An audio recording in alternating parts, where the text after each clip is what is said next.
Hi friends, അസ്സാം വലൈക്കും. ബിസ്മി കിച്ചണിലോട്ട് എല്ലാവർക്കും സ്വാഗതം. ഇന്ന് നമ്മൾ വളരെ സിമ്പിളായിട്ട് ചെയ്തെടുക്കാവുന്ന ഒരു 4 മണി പലഹാരത്തിൻ്റെ റെസിപ്പിയാണ് ചെയ്യുന്നത്. അപ്പോൾ നമുക്ക് എങ്ങനെയാണെന്ന് നോക്കാം. അതിനായിട്ട് 250 ml കപ്പിൽ 1 കപ്പ് മൈദ എടുത്തിട്ടുണ്ട്. അത് ഈ ബൗളിലേക്ക് ഇട്ട് കൊടുത്തിട്ടുണ്ട്. ഇനി ഇതിലേക്ക് ഞാൻ ചേർത്ത് കൊടുക്കുന്നത് അരിപ്പൊടിയാണ് ചേർത്ത് കൊടുക്കുന്നത്. 2 ടേബിൾ സ്പൂൺ അരിപ്പൊടി ചേർത്ത് കൊടുക്കാം. അരിപ്പൊടി നമ്മൾ വറുത്തതോ വറുക്കാത്തതോ ഉപയോഗിക്കാം. അതുപോലെ തന്നെ ഞാൻ എടുത്തിട്ടുള്ളത് പത്തിരി നൂലപ്പൊക്കെ നമ്മൾ ഉണ്ടാക്കാൻ എടുക്കുന്ന അരിപ്പൊടിയില്ലേ, അതാണ് എടുത്തിട്ടുള്ളത്. ഇനി ഇതിലേക്ക് 1 ടേബിൾ സ്പൂൺ കടലമാവ് കൂടെ ചേർത്ത് കൊടുക്കാം. അതിനുശേഷം നമുക്ക് ആവശ്യത്തിനുള്ള ഉപ്പ് കൂടെ ചേർത്ത് കൊടുക്കണം. ഉപ്പ് കൂടെ ചേർത്തിട്ട് നമുക്ക് നന്നായിട്ടൊന്ന് മിക്സ് ചെയ്തെടുക്കാം. വളരെ സിമ്പിളായിട്ട് നമ്മുടെ വീട്ടിലുള്ള ചേരുവകൾ മാത്രം വെച്ചിട്ട് പെട്ടെന്ന് തയ്യാറാക്കി എടുക്കാവുന്ന ഒരു സ്നാക്കാണ്. ചൂട് ചായക്കൊപ്പമൊക്കെ നല്ല കോമ്പിനേഷനാണ്. ഇനി ഇതിലേക്ക് നമുക്ക് ഒരു ചെറിയ പീസ് ഇഞ്ചി ചെറുതായിട്ട് കട്ട് ചെയ്തതാണ്, അത് ചേർത്ത് കൊടുക്കാം. അതുപോലെ തന്നെ എരിവിന് ആവശ്യമായ പച്ചമുളക് ചേർത്ത് കൊടുക്കാം. ഞാൻ ഒരു വലിയ പച്ചമുളക് ഞാൻ ചെറുതായിട്ട് കട്ട് ചെയ്തെടുത്തിട്ടുണ്ട്, അതാണ് ഇതിലേക്ക് ചേർത്ത് കൊടുക്കുന്നത്. നിങ്ങളുടെ എരിവിനനുസരിച്ച് പച്ചമുളകിൻ്റെ അളവ് കൂട്ടാവുന്നതാണ് കേട്ടോ. ഇതിലേക്ക് നമ്മൾ വേറെ പൊടികളൊന്നും ചേർക്കുന്നില്ല. ഇനി ഇതിലേക്ക് ആവശ്യത്തിനുള്ള മല്ലിയില കൂടി ചേർത്ത് കൊടുക്കാം. ഒരു 3-4 ടേബിൾ സ്പൂൺ മല്ലിയില ഉണ്ട്. അപ്പം മല്ലിയിലയൊക്കെ നിങ്ങളുടെ കയ്യിലുള്ളതിനനുസരിച്ച് ചേർത്ത് കൊടുത്താൽ മതി. അതുപോലെ തന്നെ മല്ലിയില കയ്യിലില്ലെങ്കിൽ കറിവേപ്പില ചേർത്ത് കൊടുത്താലും മതിയാവും കേട്ടോ. പിന്നെ ഒരു 2 പിഞ്ച് കായത്തിൻ്റെ പൊടിയും ചേർത്ത് കൊടുത്തിട്ടുണ്ട്. പിന്നെ 250 ml കപ്പിൽ 3/4 കപ്പ് തൈരാണ് എടുത്തിട്ടുള്ളത്. തൈര് ചെറിയ പുളിയുള്ള തൈര് എടുക്കണം കേട്ടോ. ചെറിയ പുളിയുള്ള തൈരാകുമ്പോൾ സ്നാക്കിന് നല്ല കുറച്ചുകൂടി ടേസ്റ്റ് ഉണ്ടാവും. അപ്പോൾ എന്നിട്ട് നന്നായിട്ടൊന്ന് മിക്സ് ചെയ്ത് കൊടുക്കുക. മിക്സ് ചെയ്തതിന് ശേഷം നമുക്ക് ആവശ്യത്തിനുള്ള വെള്ളം, സാധാ നോർമൽ വാട്ടർ കുറച്ചായിട്ട് ഒഴിച്ചിട്ട് നമുക്കിത് നന്നായിട്ടൊന്ന് കലക്കിയെടുക്കാം. ഞാൻ 250 ml കപ്പിൽ 1 കപ്പ് വെള്ളമാണ് എടുത്തിട്ടുള്ളത്. കുറച്ചായിട്ടാണ് ഞാൻ ഒഴിച്ചിട്ട് ഇതൊന്ന് കലക്കിയെടുക്കുന്നത്. നമ്മൾ ഒന്നായിട്ട് ഒഴിച്ച് കലക്കി കഴിഞ്ഞാൽ വെള്ളം കൂടിയാൽ പിന്നെ വീണ്ടും നമ്മൾ മൈദ ചേർത്ത് കൊടുക്കേണ്ടതായിട്ട് വരും. അതുകൊണ്ട് കുറച്ച് വെള്ളം ഒഴിച്ചിട്ട് മാത്രം നമുക്കിത് കലക്കിയെടുത്താൽ മതി. ഇത് കലക്കിയതിന് ശേഷം വെള്ളത്തിൻ്റെ അളവ് ഞാൻ പറഞ്ഞു തരാം.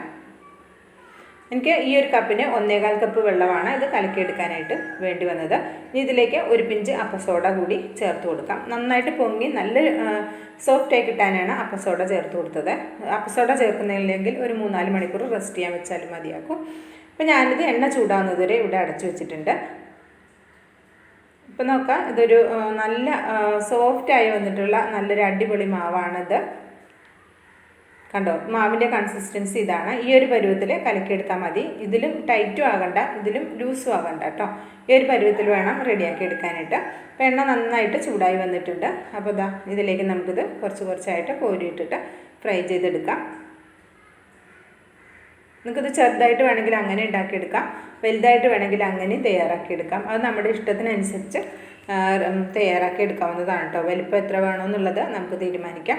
നല്ല ടേസ്റ്റിയാണ്. ഒരു ചൂട് കട്ടൻ ചായയുടെ ഒപ്പവും പാൽ ചായയുടെ ഒപ്പവും ഒക്കെ നല്ല കോമ്പിനേഷനാണ്. പിന്നെ നമുക്കിത് ചട്നി ഉണ്ടെങ്കിൽ അതിലും നല്ല ടേസ്റ്റാണ്.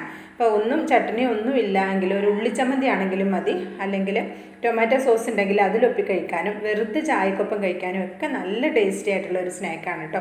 വളരെ സിമ്പിളുമാണ്. നമ്മുടെ വീട്ടിലുള്ള സാധാരണ ചേരുവകൾ മാത്രമാണ് നമുക്കിതിനെ യൂസ് ചെയ്യേണ്ടത്. അപ്പോൾ ഒരു വിരുന്നുകാർ വരുന്ന സമയത്തൊക്കെ ആണെങ്കിലും പെട്ടെന്ന് നമുക്ക് തയ്യാറാക്കി കൊടുക്കാനും പറ്റും. ഇൻസ്റ്റൻ്റ് ആയിട്ടുള്ള നല്ലൊരു അടിപൊളി 4 മണി പലഹാരമാണ്. അപ്പോൾ ഇത് ആകുന്ന സമയത്ത് ഇതൊന്ന് മറിച്ചിട്ട്, ഒരു ഭാഗം ആകുമ്പോൾ ഒന്ന് മറിച്ചിട്ട് കൊടുക്കാം. ഞാനൊരു ചീനച്ചട്ടിയിലാണ് ഇത് റെഡിയാക്കിയത്. വൈഡായിട്ടുള്ള ഒരു പാത്രം ഉണ്ടെങ്കിൽ കുറേ അധികം ഒരേ സമയം നമുക്കിത് തയ്യാറാക്കി എടുക്കാൻ പറ്റും. ഒരു മീഡിയം ഫ്ലെയിമിൽ വെച്ചിട്ടാണ് ഞാനിത് റെഡിയാക്കി എടുത്തിട്ടുള്ളത്. ലോ ഫ്ലെയിമിലേക്ക് വെക്കുകയും ചെയ്യരുത് കേട്ടോ. ഒരു മീഡിയം ഫ്ലെയിമിൽ വെച്ചിട്ട് നമുക്ക് ഇതേപോലെ ഇത് ഫ്രൈ ചെയ്തെടുക്കാം.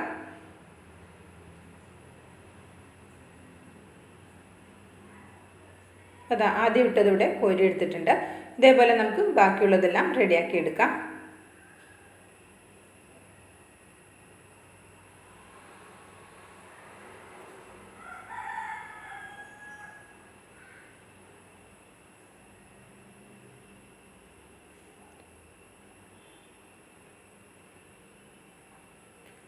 അടുത്ത ബാച്ച് ഞാൻ അതേപോലെ തന്നെ റെഡിയാക്കി എടുക്കുകയാണ്.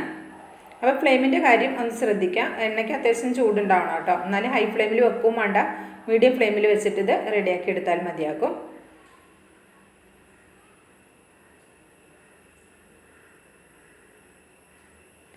ഇത് നമ്മൾ ഒഴിക്കുമ്പോൾ തന്നെ നല്ല ഫ്ലഫി ആയിട്ട് പൊങ്ങി വരുന്നതാണ്.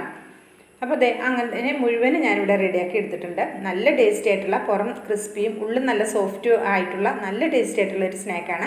ഇഷ്ടമായിട്ടുണ്ടെങ്കിൽ ട്രൈ ചെയ്ത് നോക്കിയിട്ട് അഭിപ്രായം അറിയിക്കാനും ലൈക്ക് ചെയ്യാനും മറക്കരുത്. ബിസ്മി കിച്ചൺ എന്ന യൂട്യൂബ് ചാനൽ ഒന്ന് സബ്സ്ക്രൈബ് ചെയ്ത് വെച്ച് അടുത്ത് വരുന്ന ബെല്ലൈക്കൺ ഒന്ന് എനേബിൾ ചെയ്ത് വെച്ചാൽ നമ്മളിടുന്ന വീഡിയോസിൻ്റെ നോട്ടിഫിക്കേഷൻ ഞങ്ങളിലേക്ക് എത്തുന്നതായിരിക്കും. ഇൻഷാ അല്ലാഹ് അടുത്ത നല്ലൊരു അടിപൊളി വീഡിയോ ആയിട്ട് വരുന്നത് വരേക്കും എല്ലാവർക്കും നന്ദി, നമസ്കാരം.